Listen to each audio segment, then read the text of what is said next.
조선의 사상체계인 유교 성리학이 점점 힘을 잃어가고 새로운 사상을 찾았던 신서파 학자들은 중국에서 간행된 서학들을 연구하였어요. 18세기 조선의 신분 제도는 급격히 무너지고 있었고 중인 및 평민들은 천주교 신앙의 평등 사상에 관심을 기울였어요. 천주교는 조상 제사 금지로 유교를 적대하고 사회 질서를 문란하게 하는 종교로 비춰지며 박해가 시작되었죠. 이번 영상에는 조선에 유입된 천주교 전래 가정과 박해 가정을 간략히 다룰 거예요. 천주교 신앙을 가장 먼저 실천한 사람은 1770년 홍유한으로 주일을 계산하여 금욕생활, 기도, 구제를 실천하였어요. 신서파 학자들은 유교 경전 외에 중국에서 간행된 각종 저서들을 연구하였는데 그중 마테오 리치의 천주시리와 판토아의 칠극이 가장 많이 읽혔어요. 이벽은 이승훈에게 북경의 선교사를 만나 천주교 교리를 자세히 배우고 관련 책을 구입해올 것을 요청하였어요. 북경에서 이승훈은 조선인 최초로 천주교 세례를 받았으며 1784년 천주교 책과 성물을 가지고 귀국하였어요. 이벽은 천주교 교리를 깊이 연구한 후 정약용 형제들과 권일신, 중인 김버무를 전도하였죠. 1784년 이승훈은 이벽과 권일신에게 세례를 주었고 조선에서 천주교 교리를 따르는 소수의 자생적 신앙 공동체가 생겼어요. 권일신은 자신의 장인인 안정복에게 전도했지만 실패하였고 정통유교를 고수하던 안정복은 권일신에게 천주교 교리를 비판하며 유교로 돌아올 것을 권면했어요. 천주교는 1년도 못 되어 수도권 외의 경기도, 충청도 등 확산하였어요. 1785년 봄 형조의 금리들이 우연히 김범우 집을 지나다가 이상한 지폐를 발견하여 천주교 책과 성물을 압수하였어요. 양반들은 훈방 조치되었지만 집주인인 중인인 김범우는 유배되어 고문 후유증으로 결국 사망하였어요. 이 사건을 을사추조적발이라 불러요. 이 사건으로 성리학을 고수하던 공서파들에게 천주교는 배척받기 시작하였죠. 권일신의 장인 안정복은 천학고, 천학문답을 지어 천주교를 사학이라 규정하였고 신우담에서 학변, 홍정아의 실의 증의를 저술하여 유교를 훼손하는 사상으로 천주교를 비판하였어요. 1787년 10월 반촌에서 이승훈과 정약용이 천주교를 연구한 것을 친구 이기경이 목격하여 홍나간에게 폭로하였어요.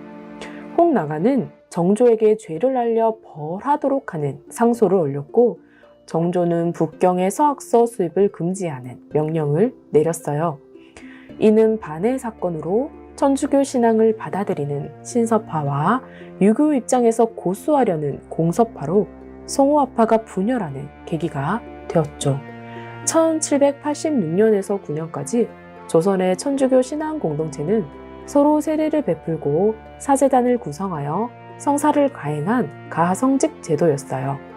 유한검이 천주교 교리를 연구하던 중 가성직 제도가 성품 성사를 받지 않은 성사의 독성죄에 해당하는 불법인 것을 알게 됐어요.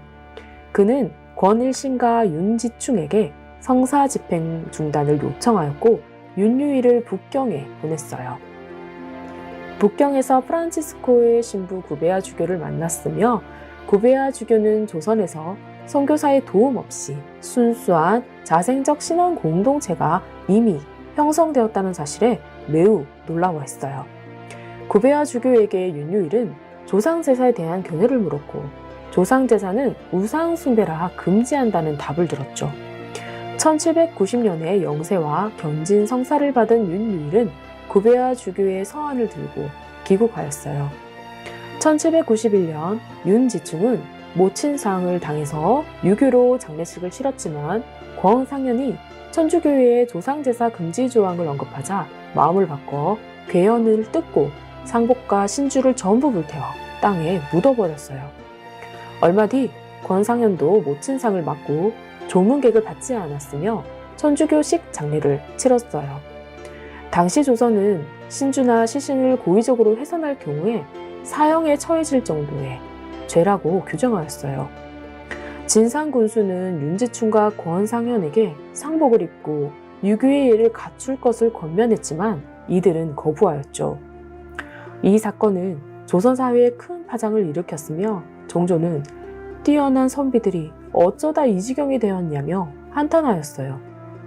자의정이었던 최재공은 서학의 무리가 커지며 나라에 해가 되므로 엄히 다스려야 한다고 간언하였어요. 결국 윤지충과 권상현은 사형 선고를 받고 참수형에 처해졌으며 이를 신해박해라고 해요. 이승우는 관직을 박탈당하였고 권을씨는 천주교를 배격하는 글을 지어 신자에게 배교할 것을 권면하는 조건으로 사형을 면하였어요. 홍낙민, 최필공, 이벽, 정약용, 정약종은 천주교를 배격한다는 상소를 올리면서 처벌을 면하게 되었죠. 천주교는 군주도 부모도 섬기지 않는 죄인이라는 낙인이 찍히면서 혼나간 이기경, 몸만종 등은 천주교 관련 인물들은 배격하라는 상소를 계속해서 올렸어요. 윤지충, 권상현이 신주를 불태운 사건을 진산사건이라고 하며 천주교는 위기에 놓이게 돼요. 북경 천주교회와도 연락이 단절되었고 천주교 신앙 공동체는 중인과 조상 제사가 문제시되지 않는 평민 그리고 여성들이 지켜나갔어요. 1795년 북경주교 중국인 주문모 신부가 조선에 파견되었고 천주교 신자 수는 10,000여 명에까지 이르렀어요. 주문모 신부의 소문이 조선 정부까지 들리자 신부 체포령이 내려졌어요. 주문모 신부를 보호하려고 노력한 윤요일, 최인길, 지황이 체포되어 처형당하였어요. 주문모 신부는 강원숙 집에 응거하여 6년 동안 교회를 지도하였고 여성 신자들이 증가하였어요. 정조의 이복 동생 은원군의 아내 송씨, 며느리 신씨 등 양방 부녀자와 군녀들도 천주교에 입교하였죠. 천주교에 대한 박해는 정조가 사망한 후 본격화되었어요. 영조의 계비 전순왕후 김씨가 수렴 청정으로 노론 벽파이던 자신의 가문의 세력을 얻기 위해 남인 시파들을 제거할 계획이었죠. 정약종이 천주교 서적과 성물을 옮기다 발각되면서 천주교 신자와 준모 신부의 활동이 드러났어요. 준모 신부는 자신을 숨겨준 신자들이 처형당하거나 피해를 입자 의군부에 자수하였죠. 천주교의 행적이 밝혀지자 은원군의 아내와 며느리 등 신자들이 처형당하였어요. 300여 명이 희생된 이 엄청난 박해가 신유년에 일어났다고 하여 이를 신유박해라고 해요. 박해를 피해 제천 배론에 숨었던 황사영은 북경에 보내려고 한 13,000 여자의 백서와 함께 은신처에서 체포되었어요. 백서의 내용은 신유박해 경위와 주문모 신부 외에 순교자의 행적과 폐허가 된 조선 천주교회를 살리는 방법을 제시하였죠. 그는 천국의 황제가 조선 국왕에게 서양 선교사를 허락하게 하는 것과 서양 함대를 동원하여 조선 정부를 위협해 강제로 침략해서 천주교를 받아들이도록 하는 방법을 제시했어요. 중국인 주문모 신부를 처형하면서 발생한 외교 문제로 고심하던 조선 정부에게 황사영의 백서 사건은 천주교 박해에 좋은 명분을 주었어요. 천주교 박해의 당위성을 적은 토사 주문을 청국 정부에 보냈으며 이 사건으로 조금이라도 천주교와 관련 있는 인물까지 희생되었어요. 박해가 끝난 지 10여 년 후 권철신의 조카 권기인, 홍낙민의 아들 홍우송, 정약종의 아들 정하상, 준모 신부의 영향으로 입교한 이여진과 사촌 신태보 등은 천주교회 재건을 위해 힘썼어요. 1811년 권기인은 북경주교에게 선교사 파견을 요청하였고 세계의 정치적 문제로 북경주교는 당장 수락할 수가 없었어요. 하지만 전하상 외의 신자들은 천주교 재건을 위해 포기하지 않았고 신부 영입운동을 펼쳤죠. 그 결과 1836년에서 7년 프랑스 외방 정교회 소속 신부 모방 샤시땅 앵베르가 입국하였어요. 1836년 김대건, 최방제, 최양업이 신학 공부를 위해 마카오 유학을 떠났으며 1838년 조선에 6,000명이던 천주교 신자는 9,000명에 이르렀어요. 잠시 누그러졌던 천주교 박해는 1839년 세력을 장악한 풍량 조씨가 사학 토치령을 발표하여 천주교 신자들을 체포하였고 이를 기해 박해라고 해요. 기해 박해는 신유 박해와 달리 상소가 빗발치지 않았으며 박해 기간이 짧고 희생한 천주교 숫자도 적었어요. 신유 박해는 정치 보복보다는 유교 체제를 유지하려는 성격을 띠었죠. 3명의 프랑스 신부가 처형당하였고 전화상 외에 천주교 재건에 힘썼던 주역들이 순교하였어요. 기해 일기에 의하면 천주교 신자 54명이 순교했고 장살되거나 병사한 사람이 60여 명이라고 전해지고 있어요. 1843년 교황은 프랑스 신부들의 후임으로 페레옹, 메스트르 신부를 조선 선교사로 파송하였어요. 1845년 8월 김대건 신부는 한국인 최초로 사제 서품을 받고 새로 파송된 선교사들과 함께 10월 충청도 강경을 통해 입국하였어요. 선교사 입국을 위해 해로를 개척하던 중 프랑스 신부들은 체포를 면했지만 김대건 신부가 체포되어 순교하였죠. 기해 박해의 연장으로 병호 박해라고 해요. 병호 박해는 보편적이며 전국적으로 신분의 구별 없이 전국적으로 일어났어요. 병호 박해를 통해 천주교인은 양반과 중위계층은 줄어들었고 상인과 여성교인들이 급증하였죠. 병호 박해의 어려운 시기에도 페레올 주교와 나블리 신부는 1846년 11월 공주에서 성모 성심회라는 수도원을 창설하였어요. 1836년 이후 30년 동안 파리 외방 정교회 소속 프랑스 신부인 20명이 내한하였고 그중 3명이 기해 박해 때 순교하였고 5명은 조선에서 활동하다가 병사하였어요.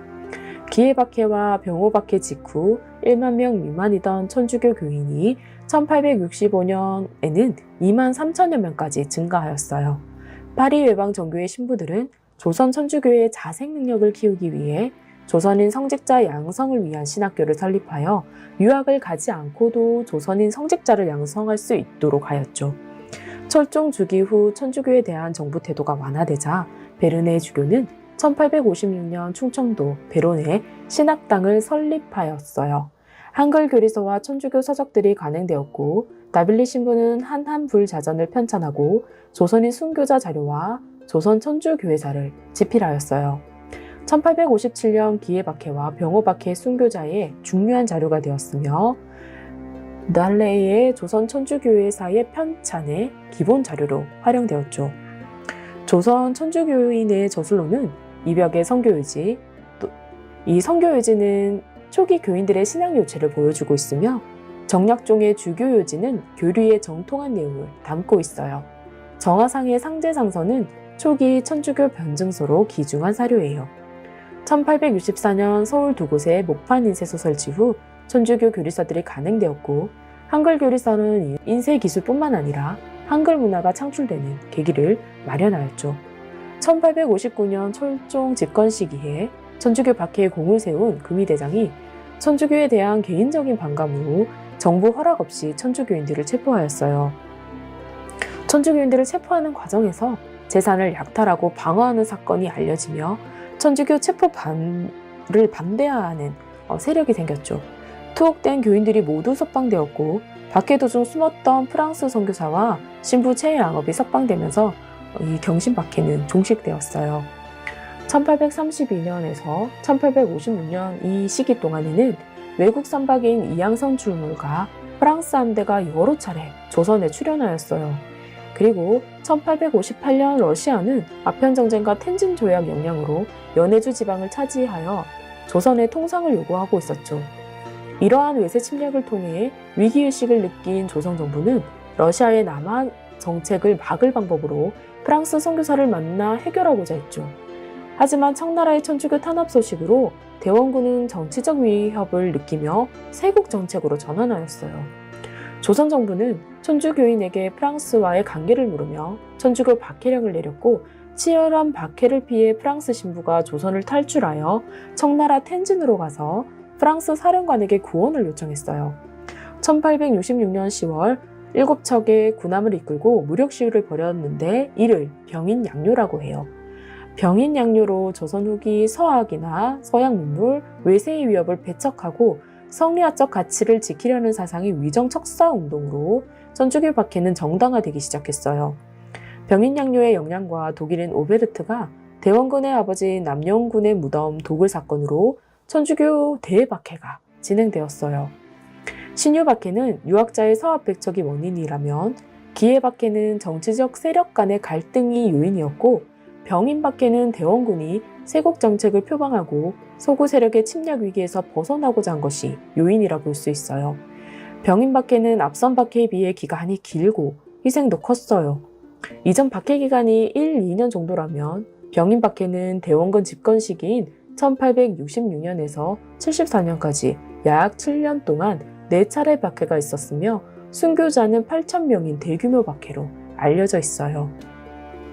1866년 미국 함대 제너럴 셔먼호가 대동강에 도착하여 물자를 팔고자 하였으나 거부하는 간민에게 폭행과 약탈을 가하자 군민이 일어나 배에 불을 지르고 선원을 죽였어요. 1871년 이 사실이 미국 정부에 알려지자 조선에 문책하여 통상조약을 맺으려고 북경에 있는 미국 공사에게 강화도에 함대를 보냈지만 한 달 만에 퇴각하게 되고 이를 신미양요라고 불러요. 여러 차례 서구 세력을 물리친 대원군은 의기양양하여 서구 세력을 두려워하지 않았으며 세국의 결심을 굳게 하고 서울 종로와 지방 각처에 척화비를 세워 그래 양이가 침범하는데 싸우지 않으면 화의하는 것이며 화의를 주장하면 나라를 팔아먹는 것이다 라고 하여 적극적으로 서양인과 싸워 하친하지 말 것을 전 국민에게 알렸어요.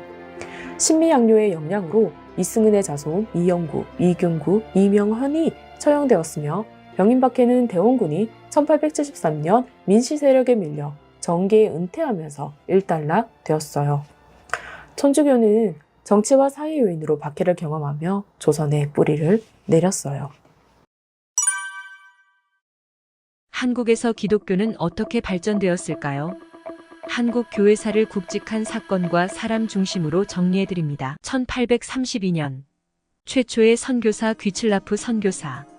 기독교 선교사로 처음으로 발을 디딘 사람은 프로이센 프리츠 출신의 귀칠라프라는 사람인데 그는 독일 루터교 출신의 동아시아에서 활동한 선교사입니다. 조선뿐만 아니라 태국의 최초의 개신교 선교사로도 알려져 있죠. 그는 비록 조선 본토를 밟지는 않았지만 최초로 조선의 땅에 성경을 전한 사람으로서 의미가 있습니다. 그는 주민들에게 한문 성경과 전도 문서와 서적 및 약품을 나눠주었고 감자와 포도주 재배법을 가르쳐 주었습니다. 뿐만 아니라 주기도문을 한글로 번역하여 사람들에게 알려주기도 했습니다. 그가 한 달간 머무른 곳은 충북 보령시의 고대도인데 자녀들과 함께 최초 선교지를 기념하였던 곳에 방문해보는 것도 의미가 있지 않을까요? 1866년 최초의 순교자 토마스 선교사. 최초의 순교자 토마스 선교사입니다. 그는 제너럴 셔먼호를 타고 서해안에 도착해서 평양으로 향했지만 대동강에서 죽음을 당하게 됩니다. 영국에서부터 복음을 전하려고 조선 땅에 왔던 26살의 영국 젊은이는 최초의 개신교 순교자가 되었습니다. 당시 토마스 선교사는 대동강에서 500여 권의 성경을 배포했는데 그중 일부를 박영식이라는 평양 감청 경비가 가져가 여관벽을 도배하는 데 사용하게 됩니다. 질 좋은 한지로 만들어진 성경은 한쪽 단면에만 인쇄되어 있었고 묶음은 실이 잘 풀리도록 만들어져 있었습니다.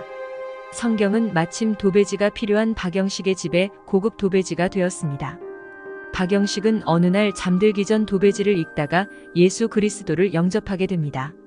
뿐만 아니라 박영식의 집은 여관으로 사용되었는데 그 여관에 묵었던 많은 사람들이 예수를 믿게 됐다고 합니다. 훗날 박영식은 자신의 집을 평양 최초의 교회인 널다리골 예배당으로 내놓게 됩니다. 이렇듯 조선은 선교사보다 먼저 복음을 접하고 또 복음으로 준비된 나라였습니다. 과연 이것을 하나의 우연이라고 말할 수 있을까요? 1883년 한 사람의 편지로 선교의 문이 열리다. 한국 초기 교회 역사를 말할 때 이 사람을 빼놓을 수 없습니다. 바로 이수정입니다. 그는 동경제국대학에서 한국어를 가르칠 강사를 구하는 국가의 요청에 지원하여 선발됩니다. 그는 일본에 도착하였고 일본 농학 박사이자 개신교 신자였던 츠다센을 만나 복음을 듣게 됩니다. 그리고 그가 준 성경을 연구하는 과정에서 예수님을 믿게 됩니다. 이수정은 조선의 땅을 두고 가만히 있을 수 없었습니다. 그는 미국 기독교인들에게 조선의 열악한 상황을 알리고 조선에 오는 선교사를 자신이 돕겠다는 내용을 담은 편지를 보냄으로써 선교사를 보내줄 것을 미국 교회에 요청합니다. 놀랍게도 이수정의 편지는 일반 기독교 주간지인 더 일러스트레이터드 크리스천 위크의 1월호 1884년 1월 26일, 발행와 선교 잡지 미셔너리 리뷰의 3월호에 게재되었고, 다른 잡지들이 이수정의 편지를 마게도니아인의 부름으로 지속적으로 소개하게 되었습니다. 우리에게 잘 알려진 언더우드 선교사도 이수정의 편지를 계기로 미국 북장로교회에서 파송하게 됩니다. 나라를 사랑하는 한 성도의 결실로 조선의 땅에 많은 선교사들이 들어오게 된 것입니다. 1884년 맥클레이 선교사가 의료 사업을 허락받다. 맥클레이 선교사가 조선 땅에 머문 시간은 2주 정도였지만 그는 선교의 기반을 미리 닦아 놓았으며 일본에서 조선 선교를 간접적으로 지원하였습니다. 그는 조선에 와서 고종에게 교육과 의료 사업을 허락받았습니다. 그로 인해서 훗날 선교를 본격적으로 시작할 수 있는 기반을 닦아놓게 됩니다. 조선을 떠난 이후에도 그는 40년간 동아시아 지역의 선교를 위해 헌신했고, 은둔의 나라 조선뿐만 아니라 아시아의 근대화와 복음화를 위해 사명을 다 이루고 잠든 것입니다. 1884년 9월 장로교회 알렌이 입국해서 광해원을 세우다. 알렌을 통하여 조선의 땅에 의료 선교가 본격적으로 시작됩니다. 광해원은 시간이 지나고 많은 사람을 구제한다는 의미로 제중원으로 이름을 바꿨으며 서양 의학을 가르치는 교육기관이자 병원으로 현재 세브란스 병원의 모태가 됩니다. 제중원을 시작으로 당시 우리나라 전역에 기독교 병원이 세워졌고 가난하고 소외된 자들의 고통을 치유하게 됩니다. 알렌의 동역자였던 스크랜튼은 1885년 정동의 민간 의료기관으로 시병원을 열어 전염병에 걸려 버려진 환자들을 데려다가 치료하고 고아들을 돌보았습니다. 이후 시병원은 부녀자들과 어린이 치료를 전문으로 하면서 이화여자대학교 부속병원과 의과대학으로 발전했습니다. 이처럼 선교사들의 치유하는 선교는 오늘날 우리들도 의료 혜택을 보고 있으니 정말 복음에 감사해야 할 나라가 아닐까요?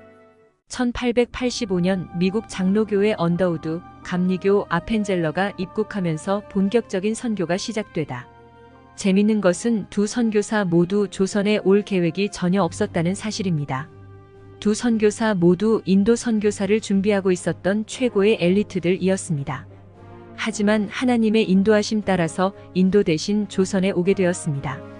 하나님의 음성에 순종한 그들은 조선의 본격적인 선교의 시작을 알리죠. 알렌이 세운 광해원 업무를 도왔고 더 나아가서 교육 선교를 본격적으로 시작했습니다. 부모 없는 고아들을 모아서 한국어, 영어 성경을 가르쳤습니다. 그리고 배제학교라는 근대식 학교를 세워서 교육 계몽에 힘썼습니다. 연희 전문학교로 시작한 연세대학교도 아펜젤러 선교사가 세운 학교입니다. 뿐만 아니라 교회를 세우고 예수교학당 현재 경신중고등학교를 세웠습니다. 그 결과 배제 이화 경신정신과 같은 기독교 학교들이 설립되었습니다.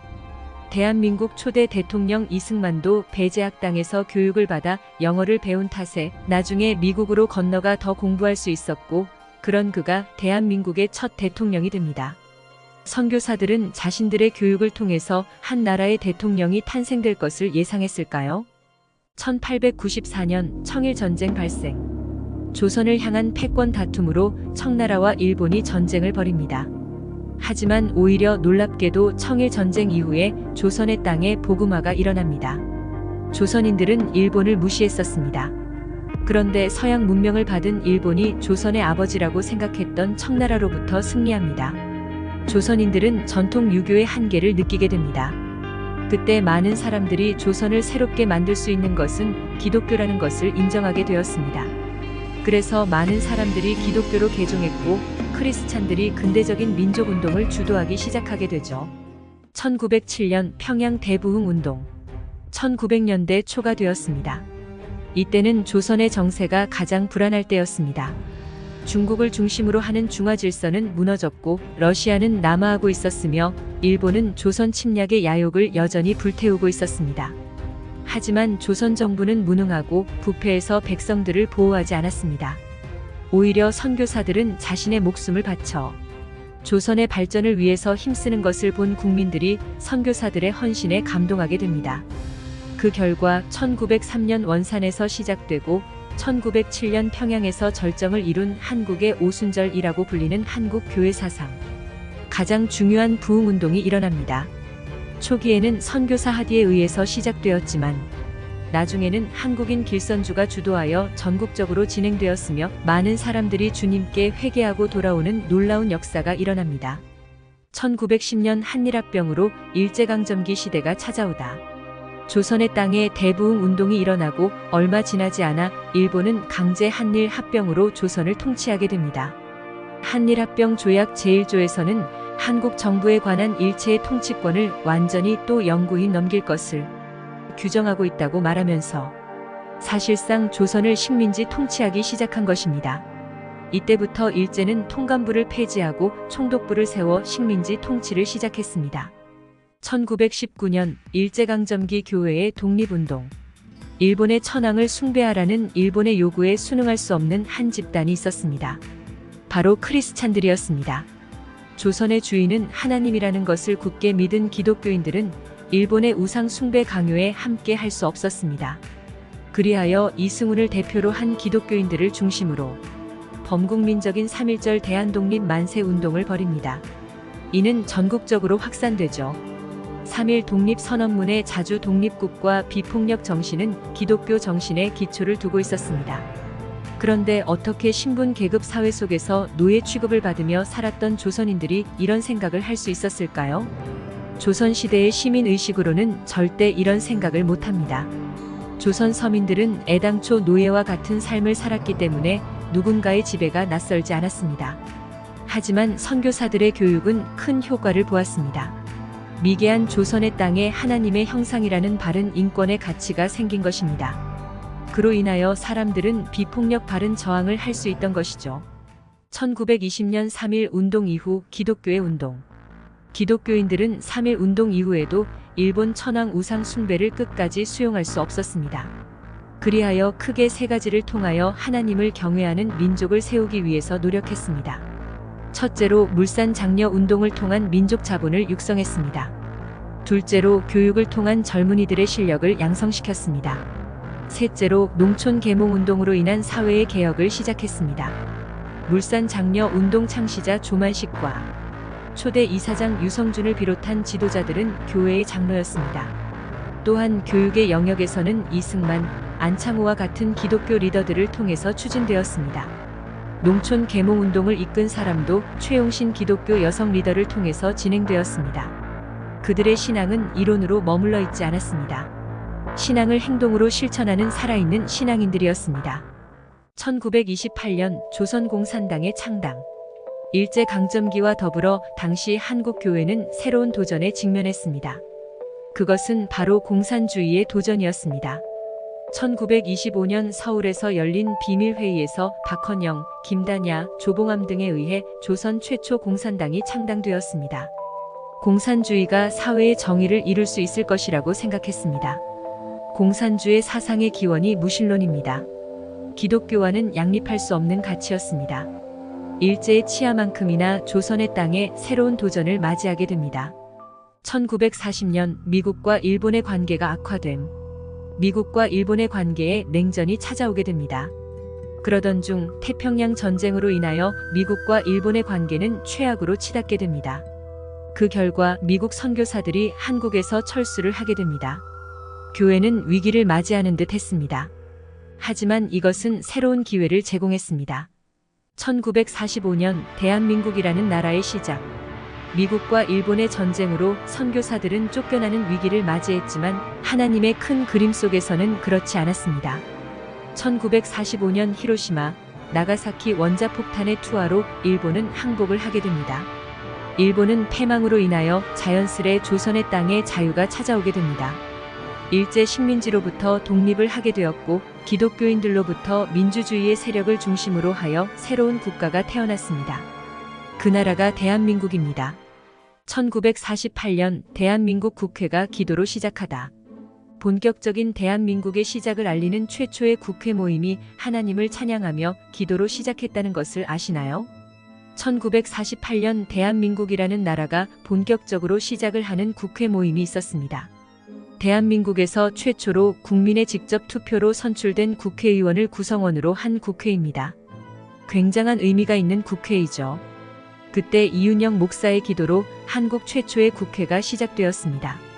임시의장 이승만 박사가 의장석 등단하여 전 국회의원들에게 먼저 하나님께 기도하자고 제의를 함에 따라 기도로 시작합니다. 대한민국이라는 나라의 시작은 하나님을 찬양하고 기도하는 것으로 시작하였습니다.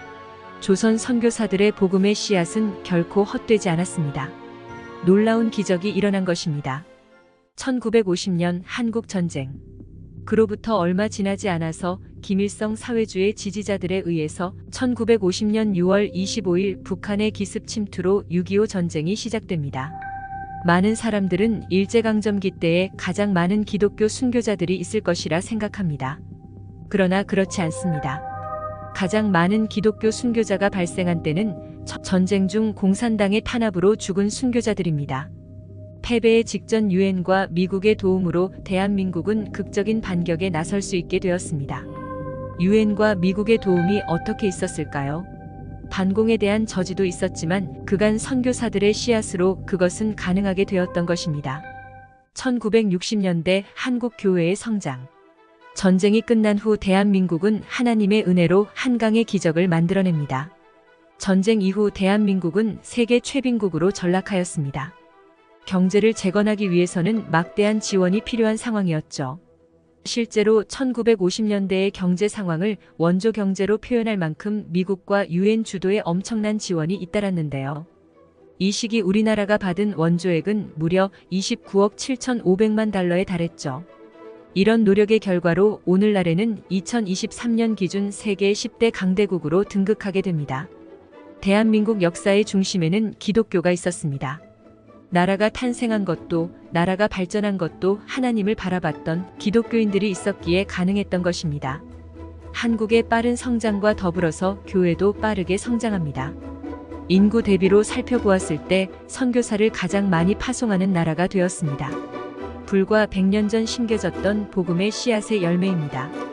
자기 목숨을 내어 선교했던 선교사들에 의해 세워진 나라. 그 나라가 대한민국입니다. 오늘 한국 교회는 선교사들의 순교 정신을 따르는 신앙인일까요? 지금까지 핵심적으로 알아보는 한국 교회 역사였습니다.